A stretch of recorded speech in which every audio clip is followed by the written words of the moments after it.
నమస్కారం. ఏఎన్ఎన్ ప్రేక్షకులకు స్వాగతం. నేను మీ లక్ష్మీనాథ్ నరహర్ శెట్టి. శ్రీమాత్రే నమః. దసరా పండుగ వచ్చిందంటే చాలు భక్తులు అమ్మవారిని వివిధ రూపాల్లో కొలుస్తుంటారు. మరి ఈ నవరాత్రుల్లో అమ్మవారు వివిధ రూపాల్లో మనకి దర్శనమిస్తూ ఉంటారు. మరి ఏ రోజు అమ్మవారు ఏ అలంకరణలో దర్శనమిస్తారు, మరి భక్తులు ఏ రకంగా పూజించాలి, ఎలా నైవేద్యం నివేదన ఎలా చేయాలి, ఇవన్నీ రకరకాల ఆలోచనలు భక్తుల్లో ఉంటాయి. మన ఆలోచనలన్నింటినీ కూడా మన యొక్క ఏదైతే అనుకున్నామో అన్నింటినీ నివృత్తి చేయడానికి, అనేక మార్గాలను చూపించడానికి, ఏ రకంగా అమ్మవారిని కొలవాలో చెప్పడానికి మనతో స్టూడియోలో అందుబాటులో ఉన్నారు శ్రీ శ్రీ శ్రీ రవిచంద్ర శర్మ గురూజీ గారు మనతో ఉన్నారు. ఆయనతో మాట్లాడదాం. నమస్తే సార్. శ్రీమాత్రే నమః. సదానంద సమారంభాం మదనానందదీపితం శ్రీకృష్ణమాధవోపేతం గురుమండలమాశ్రయే శంకారూపేణ మచ్చిత్తం పంకీకృతమభూద్యయా కింకరీయస్య సామాయ శంకరాచార్యమాశ్రయే. శ్రీ మహాగణాధిపతయే నమః. శ్రీ మహాసరస్వత్యై నమః. శ్రీ గురుభ్యో నమః. గురుగారు, దసరా పండుగ వచ్చేసింది. నవరాత్రుల్లో మరి అమ్మవారు మొదట ఏ అలంకరణలో దర్శనమిస్తారు, అలంకరణ ఏ రకంగా పూజించాలి అమ్మవారిని అంటే ఏం చెప్తారు గురూజీ? ముందుగా ప్రేక్షకులందరికీ కూడా దసరా శరన్నవరాత్రి మహోత్సవ శుభాకాంక్షలు, అమ్మవారి యొక్క సంపూర్ణమైనటువంటి శుభ ఆశీస్సులు. మామూలుగా అన్ని నవరాత్రులకు ఉత్సవాలకు మనం నవరాత్రి అని చెప్పేసి అంటాం, కానీ ఈ దేవీ నవరాత్రుల్లో మాత్రం శరన్నవరాత్రి అని చెప్పేసి అంటాం. ఎందుకు అనంటే ఇది శరత్కాలంలో వచ్చేటువంటి నవరాత్రులు, అంటే శరద్ ఋతువులో వచ్చేటువంటి నవరాత్రులు కాబట్టి ఈ యొక్క నవరాత్రులకు శరన్నవరాత్రి మహోత్సవములు అనేటువంటి పేరు. అమ్మవారిని ఈ 9 రోజులు కూడా 9 రకాల అలంకరణలతో అమ్మవారిని అలంకరింపజేసి ఆ అమ్మవారి యొక్క వైభవాన్ని చూసి మనం అమ్మవారిని నిష్టగా పూజించి మన ఈతి బాధలు తీర్చుకోవడానికి అత్యంత సరైనటువంటి సమయం ఏమిటి అంటే ఈ యొక్క దేవీ శరన్నవరాత్రి మహోత్సవాలు. ఈ దేవీ శరన్నవరాత్రి మహోత్సవంలో భాగంగా మొదటి రోజు అమ్మవారిని బాలా త్రిపుర సుందరి అవతారములో మనం అలంకరణ చేసి అమ్మవారిని దర్శనం చేసుకుంటాం. గురూజీ, బాలా త్రిపుర సుందరి దేవి అమ్మవారిని చాలా మంది భక్తులు అడుగుతారు, అసలు ఏ రంగు చీర కట్టాలి అమ్మవారికి, అసలు అమ్మవారిని ఎలా పూజించాలి? అమ్మవారు బాలా త్రిపుర సుందరి మనకు పేరులోనే ఉంది. బాల అంటే బాలా రూపంలో అమ్మవారు ఎప్పుడు కూడా 9 సంవత్సరాల వయసులోనే ఉంటుందట. అమ్మవారికి ఇష్టమైనటువంటి రంగు ఏమిటి అంటే లేత గులాబీ రంగు చీర. అదేవిధంగా నివేదన ఏమి చేయాలి అని అంటే పిల్లలకు మామూలుగా మనం ఏం పెడతాము, పొద్దున్నే మంచి వేడి అన్నంలో కొద్దిగా పెరుగు వేసి పెరుగు అన్నం కలిపినటువంటి ఆ అన్నాన్ని మనం నివేదన చేసి ఆ పిల్లలకు మనం తినిపించినప్పుడు ఏ విధంగా అనేది పిల్లలకి తుష్టి పుష్టి అంటే కడుపు నిండుగా తింటారు.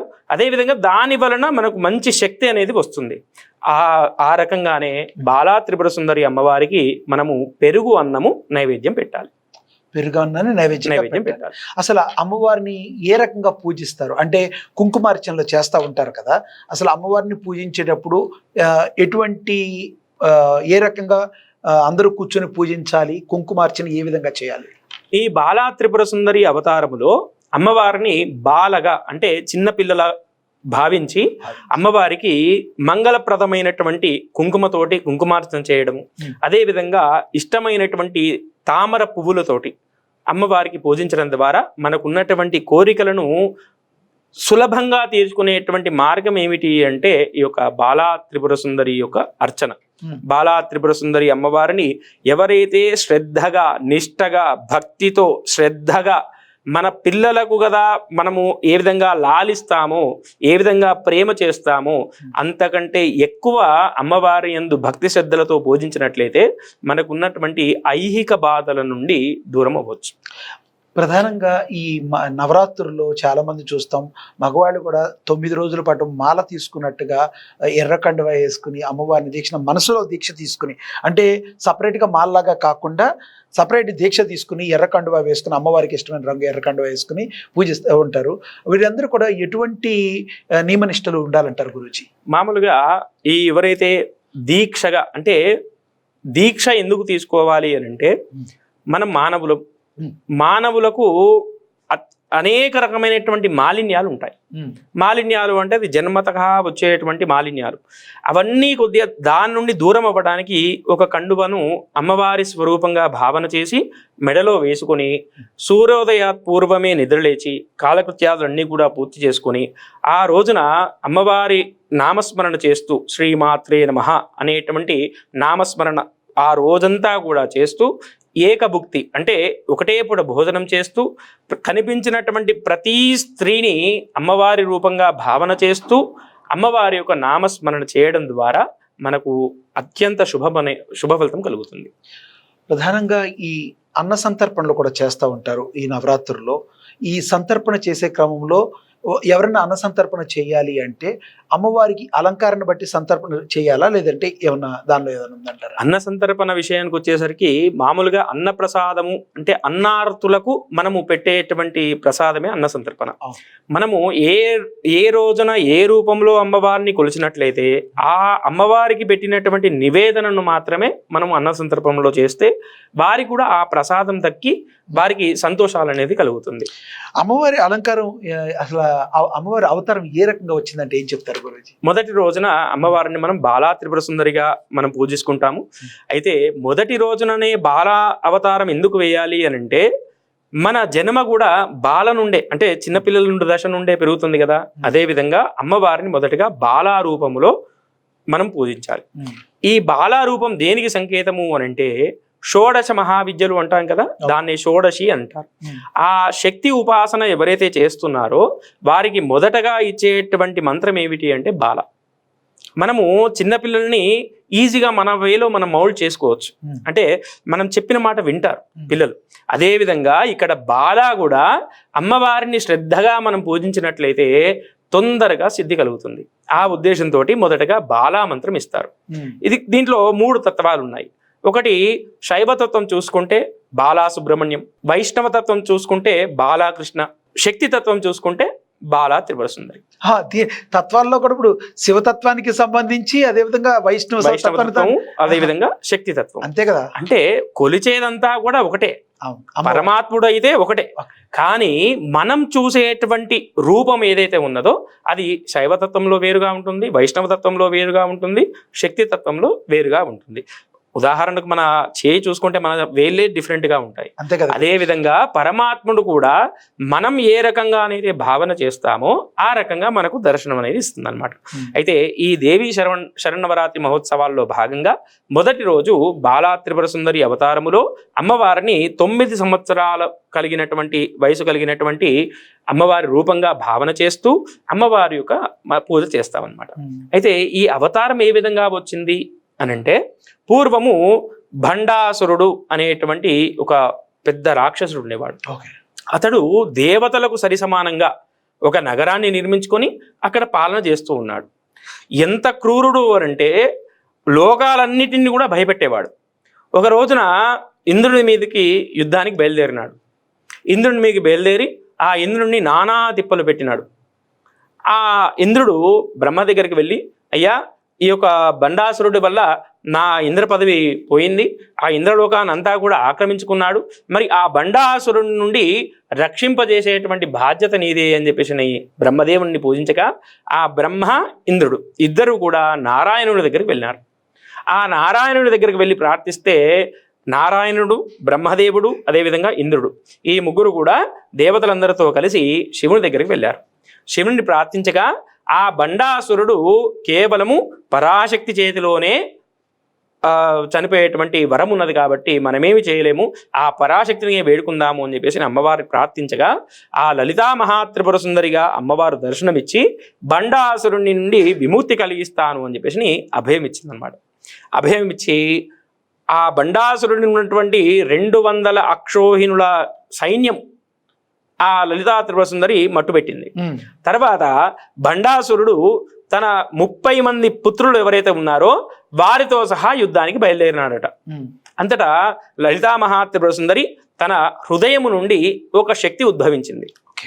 ఆ హృదయం నుండి ఉద్భవించినటువంటి శక్తి 9 సంవత్సరాల వయస్సు గల కన్యకగా కలిగిందనమాట. ఆ దినమున ఆ బండాసురుడు 30 మంది పుత్రులతో యుద్ధానికి వస్తున్నాడు అనేటువంటి విషయం గ్రహించినటువంటి ఆ బాలా రూపంలో ఉన్నటువంటి శక్తి నేను యుద్ధానికి వెళ్తాను అని చెప్పేసి లలితా మహాత్రిపుర సుందరితోటి అడిగిందనమాట. అప్పుడు లలితా త్రిపుర సుందరి ఎంతుంది కదా, నీవెందుకమ్మా, మన శక్తి స్వరూపాలు ఎన్నో ఉన్నాయి యుద్ధం చేయడానికి, నీవు కేవలం నా పక్కన ఉండి లాలించడానికి మాత్రమే నువ్వు ఉన్నావు, నువ్వు యుద్ధం చేయడానికి వీల్లేదు అని చెప్పేసి ఆ యుద్ధం చేయడానికి వారాహి, శ్యామల, సంపత్కరి, అశ్వారూఢి ఇటువంటి గొప్ప శక్తి సైన్యం ఉన్నది కదా, నీవు యుద్ధం చేయడానికి వీల్లేదు అని చెప్పి చెప్తున్నారు. అప్పుడు బాలా త్రిపుర సుందరి అంటుంది, నేను ఖచ్చితంగా యుద్ధం చేస్తాను, నేను బాలా రూపంలో ఉన్నాను కదా, పిల్లలకు ఆటలు అంటే ఇష్టం కదా, నేను ఇక్కడ యుద్ధ క్రీడ ఆడతాను అని చెప్పేసి అమ్మతోటి చాలా మొండికేస్తుంది అనమాట. మొండికేస్తే సరే అని చెప్పేసి అమ్మ అయిష్టంగానే ఒప్పుకుంటుంది. ముందుగా అయిష్టంగానే ఒప్పుకొని ఆ అమ్మవారు తన కవచాన్ని ఇస్తుంది. అదేవిధంగా కావలసినటువంటి శస్త్రాలన్నీ కూడా ఇస్తుంది. శ్రీచక్రములో నుండి ఒక హంసలు లాగేటువంటి ఒక రథాన్ని ఇస్తుంది. 1000 హంసలు లాగుతున్నట్టు ఆ రథాన్ని. ఆ 1000 హంసలు అనంటే ఇక్కడ ఏంటంటే శ్వాస నిశ్వాసలు. అయితే ఆ 1000 హంసలు లాగుతున్నటువంటి రథం మీద ఆ బాలా త్రిపుర సుందరి ఎక్కి వెళ్తూ ఉండగా పక్కన ఉన్నటువంటి సైన్యం ఏదైతే ఆ సైన్య శక్తి ఉన్నదో, శ్యామల కానీ వారాహి కానీ వీరందరూ కూడా అయ్యో బాల అనేది కేవలం చిన్న పిల్ల కదా, తనేం యుద్ధం చేస్తుందిలే, మేము సహాయపడతాము అని చెప్పేసి వాళ్ళు కూడా వెంట వెళ్ళారు. కానీ ఆ బాలా రూపంలో ఉన్నటువంటి శక్తి స్వరూపిణి ఒక్క నారాయణాస్త్రం సంధించగానే తన బండాసురుడి యొక్క సమస్త సైన్యం అంతా కూడా నిర్వీర్యమైపోయింది. అది చూసినటువంటి వారాహి, శ్యామల ఇద్దరు కూడా ఇక మాకేం పనేం లేదులే, ఆ బాలా రూపంలో ఉన్నటువంటి శక్తి అద్భుతంగా యుద్ధం చేస్తుంది అని చెప్పేసి అనుకొని నవ్వుతూ ఉన్నారనమాట. బాలా త్రిపుర సుందరి ఒక బాణం తీసింది. బాణం తీసి అర్ధచంద్రాకారంలో ఉన్నటువంటి ఒక బాణాన్ని తీసి ప్రయోగిస్తుండగా ఆ 30 మంది కుమారులకు కూడా, ఆ బండాసురుడి యొక్క 30 మంది కుమారులకు కూడా 30 మంది బాలా త్రిపుర సుందరులుగా కనిపించినారట. ఒకే ఒక బాణంతోటి ఆ 30 మంది కుమారులను కూడా చంపివేసింది. అందుకోసమే మనకు లలితా సహస్రనామంలో ఒక నామం ఉంటుంది, భండపుత్ర పదోద్యుక్త బాలా విక్రమ నందిత. అంటే బండాసురుడి యొక్క 30 మంది కుమారులను కూడా ఆ కుమారులపై చేస్తున్నటువంటి యుద్ధాన్ని చూసి అమ్మవారు లలితా మహాత్రిపుర సుందరి అమ్మవారు సంతోషించిందట. బాలా విక్రమనందిత, ఆ బాలా యొక్క విక్రమాన్ని చూసి ఆ అమ్మవారు చాలా సంతోషించిందట. అందుకోసమనే ఈ బండాసురుడి యొక్క 30 మంది పుత్రులను సంహరించడానికి ఉద్భవించినటువంటి శక్తియే ఈ యొక్క బాలా త్రిపుర సుందరి. వైభవాన్ని గురించి చెప్తారు గురుగారు, అమ్మవారి వైభవం. బాలా త్రిపుర సుందరి మనము చూడడానికి చిన్న పిల్లనే గాని మనకు ఒక శ్లోకం ఉంది, అరుణ కిరణ జాలై రంచితాశావకాశై విద్రుత జపపటీకా పుస్తక భీతి హస్త ఇతర కరబరాడ్యా పుల్ల కల్హార సుస్తా నివసతు హృది బాల నిత్య కళ్యాణశీల. అంటే అమ్మవారు ఏ విధంగా ఉన్నది అంటే ఆ బండపుత్రులను చూసిన వెంటనే అమ్మవారి యొక్క మోము అంటే ముఖము ఎరుపు వర్ణంగా మారిపోయిందట.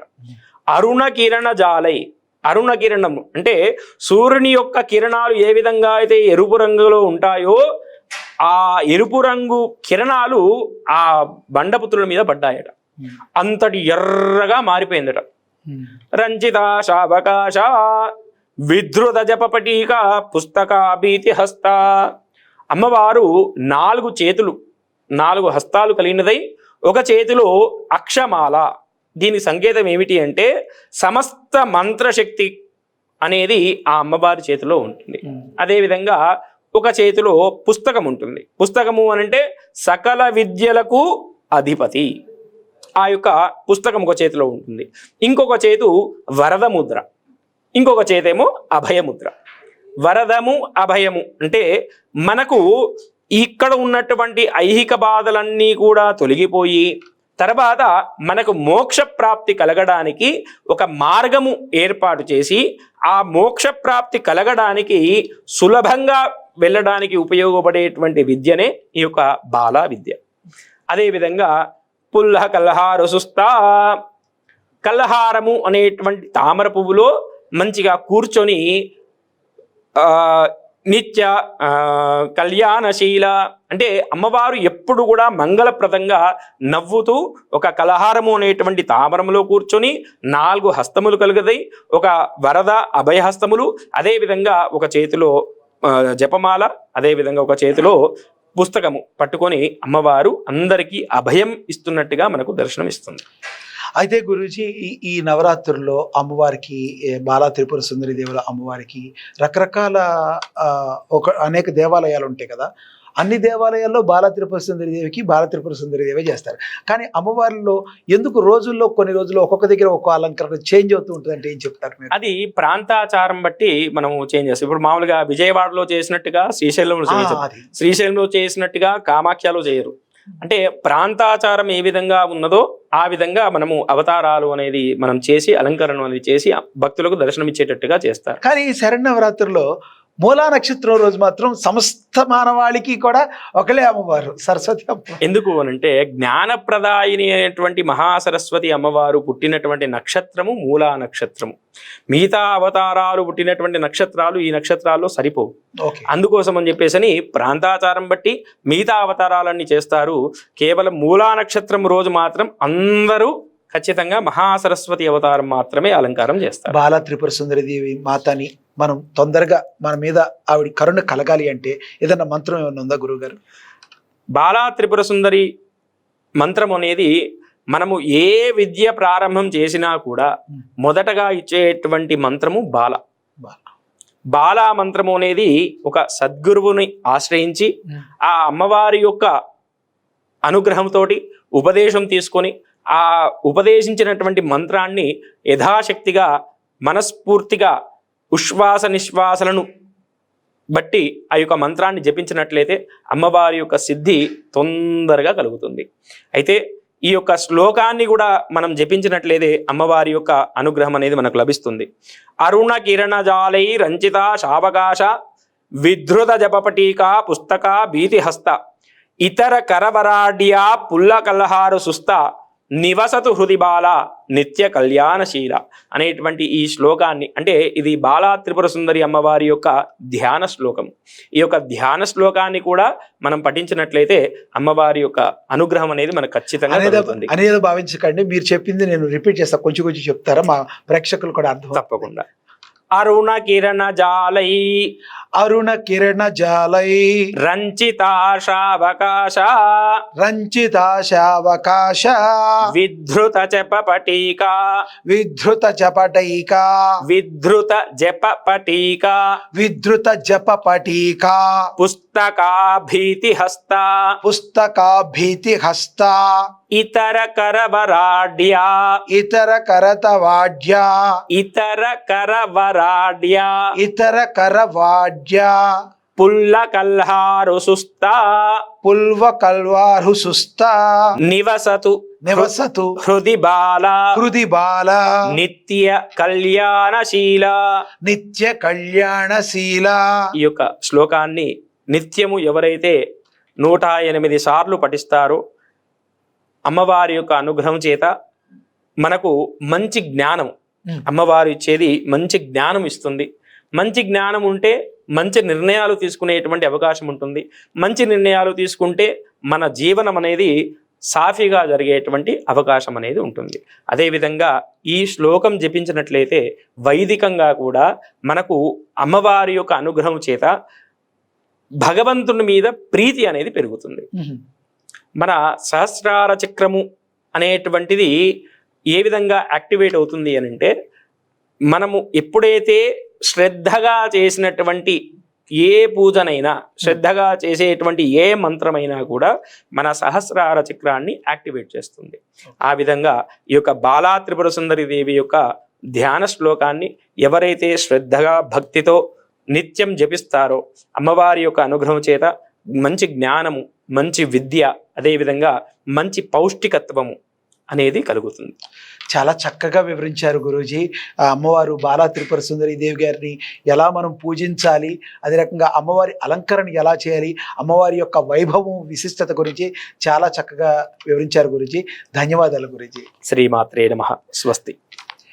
చూశాం కదా, శ్రీ శ్రీ రవిచంద్ర శర్మ గురూజీ గారు ఈరోజు బాలా త్రిపుర సుందరి దేవి గారిని మనం ఆ మాతని, ఆ జగన్మాతని ఎలా పూజించాలి, ఏ రకంగా అమ్మవారి యొక్క విశిష్టత వైభవం ఏంటి అనేది మనం తెలుసుకున్నాం. మరి రేపు మరో అవతారంలో మరి అమ్మవారిని ఎలా పూజించాలో మళ్ళీ తెలుసుకుందాం. అంతవరకు నమస్తే.